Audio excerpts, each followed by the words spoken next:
There are a couple of different reasons why you want to learn how to combine images in Photoshop. This image is a combination of two different photographs. We couldn't put our camera on the sand. We didn't have a tripod. So we each took photographs of ourselves. We tried to keep the camera in the same place, and then we combined the images in Photoshop. It only took about 5 minutes to get this done.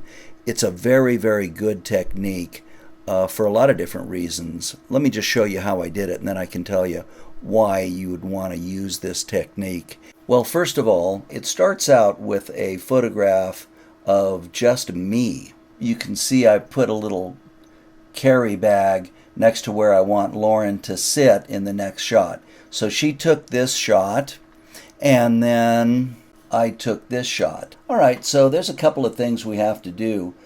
First of all, this layer covers up my layer, right? Let's turn Lauren off there and on. And also she's not in exactly the same place. So I'm going to go up to the opacity layer so I can see through her.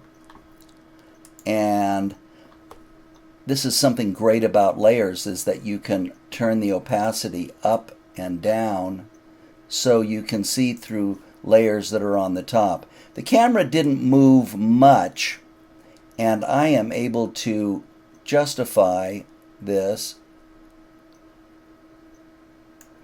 just by moving her around. So the buildings in the background line up pretty well. I can see that it's slightly tilted there. This building doesn't line up, even though this one does. And that means that the camera just tilted down or up a little bit on one side. But I don't think that's going to be a big issue for this photograph. Okay, the next thing I'm going to do is I'm going to turn the opacity up all the way for that top layer right here. I'm going to take the erase tool, and I'm going to erase the parts of the Lauren photograph that I want to see through.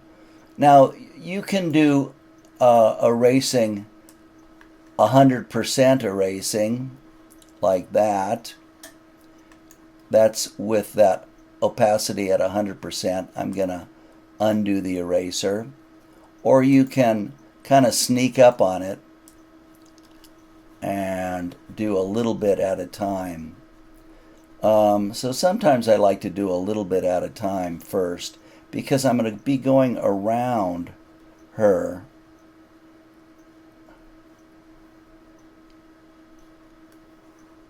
And I don't want to take out anything by accident. So I'm just going to, when I get close to her, I'm just going to be doing a little bit of erasing. You can also make the eraser tool soft edged. And that's what I'm going to do in here to make it so it isn't quite so obvious. I don't want to take out all of her shadow, because that would be pretty weird. Okay, so I'm pretty good there. Now I'm going to take the rest of her photograph away to reveal me, because I'm not really close to her now, so there's no danger of erasing the wrong stuff. And that's the quick and dirty way to get this done. I'm gonna just do that a little bit. So it looks pretty convincing, and we can touch it up a little bit, but there we are. It's just me, and then she's in the scene.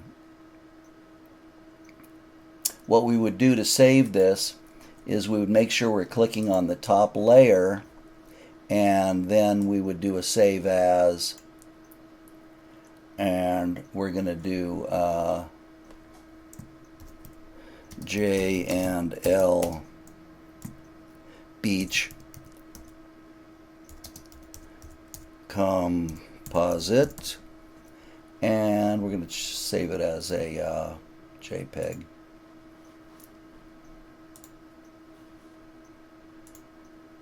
And there you go. So that's how you'll do your first assignment.